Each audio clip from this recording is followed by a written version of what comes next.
তাদের 150 বছরের লিগ্যাসি আছে, তাদের 150 বছরের লিগ্যাসি আছে। বাংলায় এসছেন, এখানকার শত শত তাদের মাদ্রাসার ছাত্র হাজির হয়ে গেছে, তাদের কেন্দ্রে গুরুত্ব বেড়ে গেছে। তো এই লিগ্যাসিটা আমাদের তৈরি করতে হবে। আজকে আমাদের মাদ্রাসাগুলো, পশ্চিমবঙ্গের মাদারিসগুলো, এদের কোনো লিগ্যাসি নেই। আমাদের যতগুলো মাদ্রাসা আছে, কি লিগ্যাসি আছে বলেন? বসিরহাট আমিনিয়া মাদ্রাসা তাকান, আমিনপুর মাদ্রাসা তাকান, আরো অন্যান্য যতগুলো পুরাতন পশ্চিমবঙ্গে যতগুলো মাদ্রাসা আছে, এই মাদ্রাসাগুলোর একটা সাইফুল হাদিস আসবে, একজন মুফতি আসবেন, তাদের জন্য কটা মানুষ পাগল হয়ে থাকে? তাদের জন্য কটা মানুষ পাগল হয়ে থাকে? দেখবেন, খুঁজে পাবেন। তার কারণ কি? আমাদের পশ্চিমবঙ্গের মাদারিসগুলো, মাদ্রাসাগুলো কোনো লিগ্যাসি তৈরি করতে পারেনি। কথা কি বলছি বুঝতে পারছেন? কেন তৈরি করতে পারেনি? কেন তৈরি করতে পারেনি? আজকে এই কথাটা আমি বলবো, জানেন, আমি নিজে একটা কথা বলি, আমি নিজে বুখারীর ছাত্র, আমি নিজে বুখারীর ছাত্র। আর আজকে যারা এসেছিলেন তারা আমার উস্তাদের উস্তাদ, তারা আমার উস্তাদের উস্তাদ, ঠিক আছে? যাই হোক, তো আমি নিজে ছাত্র। আবার আমি আরেক দিকে কি জানেন, আমি ক্যালকাটা ইউনিভার্সিটিরও ছাত্র, ক্যালকাটা ইউনিভার্সিটির ছাত্র। অর্থাৎ আমি এমন একটা জায়গাতে পড়াশোনা করি যেখানে বেটা ছেলে মেয়ে ছেলে তারা সব জিন্স প্যান্ট পরে আর গেঞ্জি পরে আসে। সত্যি কথা বলতে, খোলাভাবে বলতে, তারা কি, আমি যে জায়গায় পড়াশোনা করি সেখানে আমি একমাত্র ছাত্র, হয়তো ক্যালকাটা ইউনিভার্সিটির হিস্ট্রিতে একমাত্র ছাত্র যে জুব্বা পরে টুপি পরে ইউনিভার্সিটিতে হতো। কথা কি বললাম বুঝলেন? তো আমি একটা লিবারেল সোসাইটিতে পড়াশোনা করছি। তো আমি আজকে একটা জিনিস, আজকে আমার উদ্দেশ্য ছিল ছাত্রদের জন্য কিছু কথা বলার। বিসমিল্লাহির রহমানির রহিম।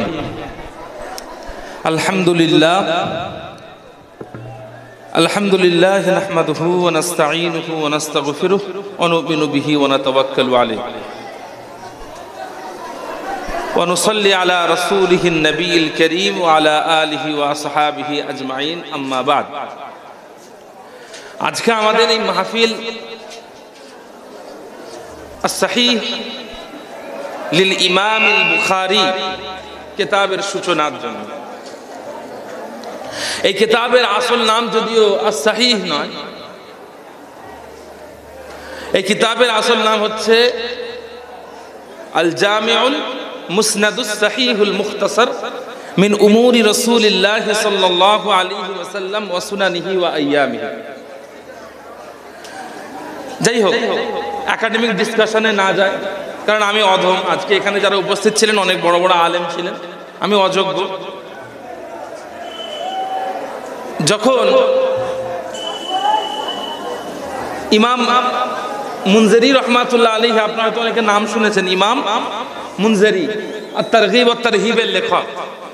যারা সাধারণ মানুষ আছেন তাদেরকে শর্ট করে বলি, অনেক বড় একজন মুহাদ্দিস ছিলেন। যেমন ইমাম বুখারী একজন মুহাদ্দিস, ইমাম মুনজিরি আরেকজন মুহাদ্দিস ছিলেন। কোথায় থাকতেন? মিশরে থাকতেন। এখন উনি মিশরে থাকতেন, সেই সময় মিশরে ট্রাভেল করেছিলেন কে? ইমাম ইজ্জুদ্দিন বিন আব্দিস সালাম, এর নামটা অনেকে শুনে থাকবেন। তিনি একজন বড় ফকিহ ছিলেন এবং আকীদার অনেক বড় ইমাম ছিলেন। তো ইজ্জুদ্দিন বিন আব্দিস সালাম তিনি কি করেছিলেন? মিশরে বেড়াতে এসেছিলেন। যখন তিনি মিশরে আসেন, সেই সময়তে ইমাম মুনজিরি একটা কথা বলেছিলেন যে, হে মিশরের মানুষেরা, আজ থেকে তোমরা আমার কাছ থেকে কেউ ফতোয়া জিজ্ঞেস করবে না, মাসআলা জিজ্ঞেস করবে না। মাসআলা জিজ্ঞেস করার প্রয়োজন হলে ইজ্জুদ্দিন বিন আব্দিস সালামের কাছে যাবে।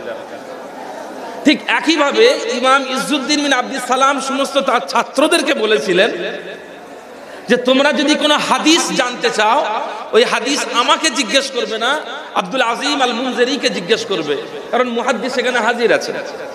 আজকের এখানে উপস্থিত যারা আছেন, মাদ্রাসার প্রাঙ্গণ, হাদিসের খেদমতের জায়গা, এখানে হাদিস কোরআনের পাঠদানের যোগ্যতা, প্রয়োজনীয়তা এই অধমের নেই। ইমাম বুখারীর কথা উঠছিল, ইমাম বুখারীর কথা আমার একটা খুব মারাত্মক কথা মনে পড়েছে, জানেন? ইমাম বুখারীর ব্যাপারে আপনাদেরকে বলি, শুনলে অবাক হয়ে যাবেন। আজকে এখানে যখন বুখারীর দার্স হচ্ছিল, মাশাআল্লাহ ভরপুর মজলিস, আমি অধম এখানে বসেছিলাম, মনে হলো অনেক বড় সৌভাগ্যের একটা হকদার হতে পেরেছি, এই মজলিসে বসতে পেরেছি। হযরতে খালিদ নদভী সাহেব আসলেন, আলাদাই একটা সম্মান, আলাদাই একটা ইজ্জত, আলাদা একটা রেসপেক্ট, আলাদা ব্যবস্থাপনা। এখন ইমাম বুখারীর কথা বলি, কখনকার কথা, যখন বেচারি ইন্তেকাল হচ্ছেন, ইমাম বুখারী যখন ইন্তেকাল হচ্ছেন, ইন্তেকালের আগের কথা বলি। কি হয়েছে জানেন? ইমাম বুখারী ইন্তেকালের আগে শেষ কথা কি বলেছিলেন জানেন? ইমাম বুখারী ইন্তেকালের আগে একটা মুনাজাত করেছিলেন, একটা দোয়া চেয়েছিলেন। কি বলেছিলেন? বলেছিলেন আল্লাহুম্মা ইন্নাহু কদ যাকাত আলাইয়া আরদুক, আল্লাহুম্মা ইন্নাহু কদ যাকাত আলাইয়া আরদুক বিমা রাহুবাত ফাআকবিদনি ইলাইক। মুনাজাত করে বলেছিলেন কে? ইমাম বুখারী। কি বলেছিলেন? আল্লাহ, আপনার দুনিয়া আমার জন্য ছোট হয়ে গেছে, আপনার দুনিয়া আমার জন্য ছোট হয়ে গেছে। জি, একটুখানি হুজুরের সম্মানে আমরা চুপ হয়ে যাই।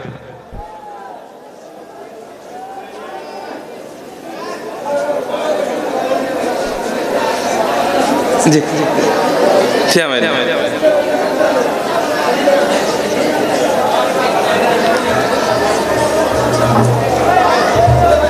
জি, ঠিক আছে, এবারে বসুন, বসুন, বসুন, বসুন, বসুন। ইমাম বুখারী দোয়া চাইলেন কি? আল্লাহুম্মা ইন্নাহু কদ যাকাত আলাইয়া আরদুক, আল্লাহ আপনার জমিন আমার জন্য ছোট হয়ে গেছে। কেন কথাটা বললেন? তার কারণ ইমাম বুখারীকে বুখারা থেকে, সামারকান্দ থেকে, এইভাবে করে বিভিন্ন দেশ থেকে ইমাম বুখারীকে শুধু তাড়িয়েই দিচ্ছে, বুঝলেন? বাস্তব কথা বলছে, লোকটাকে কি করছে?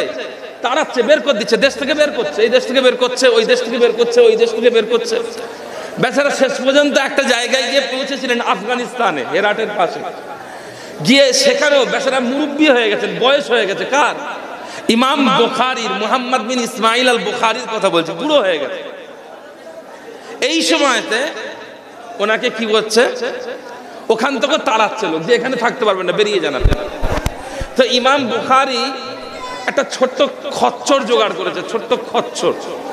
উঠে কোথাও আর একটা কোথাও যাবেন, কোন একটা দেশ খুঁজবেন, কোথায় গিয়ে একটু থাকা যায়। তো অবশেষে খচ্চরে পিঠে ওঠার আগেই দোয়াটা চেয়েছিলেন, আর সহ্য করতে পারেনি, অন্তত একটা দোয়া বেরিয়ে গেছে। কি? আল্লাহুম্মা ইন্নাহু কদ যাকাত আলাইয়া আরদুক, আল্লাহ আপনার জমিন ছোট হয়ে গেছে, বিমা রাহুবাত, যদিও জমিন অনেক বড় কিন্তু আমার জন্য ছোট, আমার কোনো জায়গা নেই, ফাআকবিদনি ইলাইক, আল্লাহ তুলে নেন আমাকে, আল্লাহ আমাকে তুলে নেন। আজকে যখন এখানে বুখারী শরীফ খুলে পড়া হচ্ছিল, সকলে এত তাজিমের সাথে বুখারী শরীফকে গ্রহণ করছিলেন। এবং শুধু তাই নয়, বুখারী এমন একটা কিতাব, মিশরের সাবেক গ্র্যান্ড মুফতি ডক্টর আলী জুমা, যারা আলেমাতের নাম শুনেছেন, ডক্টর আলী জুমা, তিনি একটা কথা বলেছেন যে আন্নাল বুখারিয়া কদ কুতিবাত বিল উম্মাহ, আন্নাল বুখারিয়া কদ কুতিবাত বিল উম্মাহ। বুখারী শুধু ইমাম বুখারী লেখেননি, মুহাম্মদ বিন ইসমাইল বুখারী শুধুমাত্র বুখারী শরীফ লেখেননি, বুখারী শরীফ লিখেছে উম্মত সকলে। অর্থাৎ কিতাবটা এতটাই মকবুল হয়ে গেছে। ইবনে হাজার আসকালানী তার ব্যাখ্যা লিখছেন, বদরুদ্দিন আইনি ব্যাখ্যা লিখছেন, কাস্তালানি ব্যাখ্যা লিখছেন, ঠিক আছে? তারপরে এই রকম করে একের পর এক, শুধু তাই নয়, তার একটা বাব, তার জামাতুল বাব, যে তিনি যে প্রত্যেকটা হাদিসের শুরুতে অধ্যায় পরিচ্ছেদ কায়েম করেছেন, সেই পরিচ্ছেদগুলো যে কেন কায়েম করেছেন তার উপরে আলাদা তার জামাতুল কিতাব, বাবের কিতাব।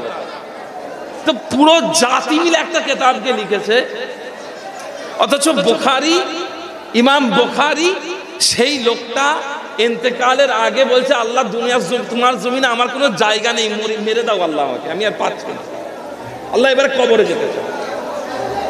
কথা বুঝতে পেরেছেন? আমি এই কথাটা কেন বললাম জানেন? এখান থেকে দুটো জিনিস প্রমাণ হয়। নাম্বার ওয়ান, সেটা হচ্ছে কি জানেন? একজন ব্যক্তি, একটা ইনস্টিটিউশন, একটা সমাজ, একটা কমিউনিটি, এর গুরুত্ব কতটা সেটা একটা ব্যক্তি বা একটা জেনারেশনের উপর নির্ভর করে না, একটা লিগ্যাসি তৈরি করতে হবে, একটা লিগ্যাসি তৈরি করতে হবে। ইমাম বুখারী আজকে বিশাল ব্যাপার। একটা বুখারী শেখ হওয়া মানে বিরাট ব্যাপার। যখন দারুল উলুম দেওবন্দের শেখ সাঈদ আহমদ পালানপুরি সাহেবের নাম ওঠে সবাই বিরাট সম্মান করে। ইমাম বুখারীর জন্ম যখন হায়াতে ছিলেন অত সম্মান পাননি। কিভাবে হয়েছে সেটা? বুখারীর লিগ্যাসি এই সম্মান তৈরি করেছে, বুখারীর লিগ্যাসি এই সম্মান তৈরি করেছে। আজকে নাদওয়াতুল উলামার শায়েখ এলেন, সকলে মিলে এত বাহবা, এত অনুষ্ঠান। আমি তাদের সাথে সম্মানের সাথে কথা জিজ্ঞেস করি, তারা এমন কি কথা বলেছেন যে কথা আমরা শুনিনি এর আগে? কোনো নতুন কথা বলেছেন? কোনো নতুন জিনিস বলেছেন? না। তাহলে এত সম্মান, এত গুরুত্ব, এত রেসপেক্ট কেন? তার কারণ তাদের লিগ্যাসি, তাদের 150 বছরের লিগ্যাসি আছে, তাদের 150 বছরের লিগ্যাসি আছে। বাংলায় এসছেন, এখানকার শত শত তাদের মাদ্রাসার ছাত্র হাজির হয়ে গেছে, তাদের কেন্দ্রে গুরুত্ব বেড়ে গেছে। তো এই লিগ্যাসিটা আমাদের তৈরি করতে হবে। আজকে আমাদের মাদ্রাসাগুলো, পশ্চিমবঙ্গের মাদারিসগুলো, এদের কোনো লিগ্যাসি নেই। আমাদের যতগুলো মাদ্রাসা আছে, কি লিগ্যাসি আছে বলেন? বসিরহাট আমিনিয়া মাদ্রাসা তাকান, আমিনপুর মাদ্রাসা তাকান, আরো অন্যান্য যতগুলো পুরাতন পশ্চিমবঙ্গে যতগুলো মাদ্রাসা আছে, এই মাদ্রাসাগুলোর একটা শাইখুল হাদিস আসবে, একজন মুফতি আসবেন, তাদের জন্য কটা মানুষ পাগল হয়ে থাকে? তাদের জন্য কটা মানুষ পাগল হয়ে থাকে? দেখবেন খুঁজে পাবেন। তার কারণ কি? আমাদের পশ্চিমবঙ্গের মাদারিসগুলো, মাদ্রাসাগুলো কোনো লিগ্যাসি তৈরি করতে পারেনি। কথা কি বলছি বুঝতে পেরেছেন? কেন তৈরি করতে পারেনি? কেন তৈরি করতে পারেনি? আজকে এই কথাটা আমি বলবো, জানেন, আমি নিজে একটা কথা বলি, আমি নিজে বুখারীর ছাত্র, আমি নিজে বুখারীর ছাত্র। আর আজকে যারা এসেছিলেন তারা আমার উস্তাদের উস্তাদ, তারা আমার উস্তাদের উস্তাদ, ঠিক আছে? যাই হোক, তো আমি নিজে ছাত্র, আবার আমি আরেক দিকে কি জানেন, আমি ক্যালকাটা ইউনিভার্সিটিরও ছাত্র, ক্যালকাটা ইউনিভার্সিটির ছাত্র। অর্থাৎ আমি এমন একটা জায়গাতে পড়াশোনা করি যেখানে বেটা ছেলে মেয়ে ছেলে তারা সব জিন্স প্যান্ট পরে আর গেঞ্জি পরে আসে। সত্যি কথা বলতে খোলা জায়গা, খোলাভাবে বলতে, তারা কি, আমি যে জায়গায় পড়াশোনা করি সেখানে আমি একমাত্র ছাত্র, হয়তো ক্যালকাটা ইউনিভার্সিটির হিস্ট্রিতে একমাত্র ছাত্র যে জুব্বা পরে টুপি পরে ইউনিভার্সিটিতে হতো। কথা কি বললাম বুঝলেন? তো আমি একটা লিবারেল সোসাইটিতে পড়াশোনা করছি। তো আমি আজকে একটা জিনিস, আজকে আমার উদ্দেশ্য ছিল ছাত্রদের জন্য কিছু কথা বলার, কিন্তু সেরকম পরিস্থিতি নেই, সেরকম পরিবেশ নেই, কিন্তু তবুও দুঃসাহসী হয়ে কয়েকটা কথা বলে ফেলি, আপনারা হয়তো বিরক্ত হবেন। সেটা কি জানেন? দেখুন, আমাদের মাদ্রাসাগুলোর প্রবলেম কোথায়? আমাদের মাদ্রাসাগুলোর প্রবলেম কোথায়? আজকে প্রথম থেকে নিয়তের কথা উঠছিল, নিয়ত। আজকে যদি আমি এখানকার ছাত্রদেরকে বেছে বেছে জিজ্ঞেস করি যে পড়াশোনায় তোমাদের নিয়ত কি, পড়াশোনা যে শিখছো তোমরা কেন শিখছো, ছাত্ররা কি উত্তর দেবে জানেন? ছাত্ররা উত্তর দেবে আল্লাহকে খুশি করার জন্য। আপনি বলেন খুব ভালো কথা, খুব ভালো কথা, আল্লাহকে খুশি করার জন্য। আমি আপনাদেরকে একটা হাদিস শোনাই, হাদিসটা বুখারী শরীফে আছে। কি বলছেন? আন্না আরাবিয়ান জাআ ইলা রাসূলিল্লাহি সাল্লাল্লাহু আলাইহি ওয়াসাল্লাম, একজন আরবের সাধারণ গ্রামবাসী, বেশি কিছু বোঝেন না, সাধারণ সাহাবা এসে হুজুরকে প্রশ্ন করলেন। কি প্রশ্ন করলেন? মাথায় ধুলো, সাইরার রাস, চুলগুলো আলুথালু হয়ে আছে, ধুলো মাখা চেহারা, মলিন পোশাক, একদম সিম্পল একজন ব্যক্তি এসে রাসূলুল্লাহ সাল্লাল্লাহু আলাইহি ওয়াসাল্লাম প্রশ্ন করলেন। কি? ফাকালা ইয়া রাসূলুল্লাহ, হে রাসূল সাল্লাল্লাহু আলাইহি ওয়াসাল্লাম, আখবিরনি মাযা ফারাদাল্লাহু আলাইয়া মিনাস সালাত, হুজুর আমাকে একটু বলে দিন আল্লাহ কোন নামাজটা আমাকে ফরজ, আমার জন্য ফরজ করেছেন, কটা নামাজ আমার জন্য ফরজ? তখন উত্তরে রাসূলুল্লাহ সাল্লাল্লাহু আলাইহি ওয়াসাল্লাম কি বললেন? আস-সালাওয়াতিল খামসা ইল্লা আন তাতাওয়া শাইআন, আল্লাহ রাসূল বললেন আল্লাহ তোমার জন্য 5 ওয়াক্ত নামাজ ফরজ করেছেন, তবে তুমি যদি নফল পড়ো তো পড়তে পারো। সাহাবা চুপ করে গেলেন। পরে প্রশ্ন করলেন, আখবিরনি মাযা ফারাদাল্লাহু আলাইয়া মিনাস সিয়াম, ইয়া রাসূলুল্লাহ নামাজ তো বুঝে গেলাম, কটা রোজা আমার জন্য ফরজ? আল্লাহ রাসূল সাল্লাল্লাহু আলাইহি ওয়াসাল্লাম উত্তরে বললেন, শাহর রমাদান, রোজার মাসের রোজা তোমাদের জন্য ফরজ, ইল্লা আন তাতাওয়া শাইআন, তবে তুমি যদি আরো রোজা রাখতে চাও রাখতে পারো। সাহাবা চুপ করে গেলেন। পরে প্রশ্ন করলেন, আখবিরনি বিমা ফারাদাল্লাহু আলাইয়া মিনাজ যাকাত, ইয়া রাসূলুল্লাহ আমাদের জন্য যাকাত কতটুকু ফরজ, কতটুকু আমাদের জন্য যাকাত ফরজ? আল্লাহ রাসূল সাল্লাল্লাহু আলাইহি ওয়াসাল্লাম তাকে কি করলেন? ফাআখবারাহু রাসূলুল্লাহ সাল্লাল্লাহু আলাইহি ওয়াসাল্লাম শারাঈ আল ইসলাম, রাসূলুল্লাহ সাল্লাল্লাহু আলাইহি ওয়াসাল্লাম তাকে শরীয়তের আহকামগুলোকে শিখিয়ে দিলেন। যাকাত কেন্দ্রিক শরীয়তের আহকামগুলো আপনারা শুনছেন তো নাকি বন্ধ করতে হবে? শুনে নেন। শরীয়তের আহকামগুলো শিখিয়ে দিলেন। শিখিয়ে দেওয়ার পরে সেই সাহাবা ফিরে যাচ্ছেন। সেই সাহাবা নামাজ শিখলেন, রোজা শিখলেন, যাকাত শিখলেন, শিখে ফিরে যাচ্ছেন। ফিরে যেতে গিয়ে কি বলছেন? বলছেন যে আল্লাযী আকরামাকা, ওই আল্লাহর শপথ যে আল্লাহ আপনাকে সম্মানিত করেছেন হে রাসূল সাল্লাল্লাহু আলাইহি ওয়াসাল্লাম, লা আতাতাওয়াউ শাইআন, হুজুর আমি কোনো নফল পড়ব না, কোনো নফল নামাজ, কোনো নফল রোজা, কোনো নফল দান কিচ্ছু করব না। তবে ওয়ালা আনকুযু মিম্মা ফারাদাল্লাহু আলাইয়া শাইআন, আল্লাহ আমার উপর যেটা ফরজ করেছেন সেটাও ছাড়বো না। 5 ওয়াক্ত 4 ওয়াক্তও করব না, 5 ওয়াক্ত 6 ওয়াক্তও হবে না। আমি 5 ওয়াক্ত নামাজ 5 ওয়াক্তই ফরজ আদায় করব। রোজা রমজানের শুধু রমজানের রোজাই রাখবো। যাকাত আমার 2.5% দেবো, এর বেশিও নয়, এর 1 পয়সা কম নয়, 1 পয়সা বেশিও নয়। রাসূলুল্লাহ সাল্লাল্লাহু আলাইহি ওয়াসাল্লাম উত্তরে কি বললেন? হুজুর বললেন ফাকালা রাসূলুল্লাহ সাল্লাল্লাহু আলাইহি ওয়াসাল্লাম আফলাহা ইন সাদাকা আও দাখালাল জান্নাতা ইন সাদাকা। আল্লাহ রাসূল সাল্লাল্লাহু আলাইহি ওয়াসাল্লাম বললেন এই লোক যদি সত্য বলে তবে সফল হয়ে গেছে। অথবা কেউ বলছেন, রাসূল বলেছেন এটা, যে এই লোক যদি সত্য বলে তাহলে সে জান্নাতে চলে গেছে। এখন একটা ছাত্রদেরকে একটা প্রশ্ন করে দিই, 5 ওয়াক্ত নামাজ, রমজানের রোজা আর 2.5% যাকাত দিলে আপনি যদি জান্নাতে চলে যান, আল্লাহকে খুশি করতে পারেন, তাহলে এত বড় মাদ্রাসায় পড়ার দরকারটা কি? আল্লাহকে খুশি করার জন্য পড়ছেন, কি দরকার? কি দরকার? তাহলে এই যে কথাটা আল্লাহকে খুশি করার জন্য পড়ছি, এটা আমাদের একটা মেড আপ মানে ইনটিউশন, আমাদের একটা কি বানানো, আমাদের বানানো নিয়ত। অধিকাংশ ছাত্রের কোনো নিয়ত নেই। আমাদের মাদারিসগুলোর অধিকাংশ ছাত্রের কোনো নিয়ত নেই। আমি কিসের নিয়তের কথা বলছি শোনেন।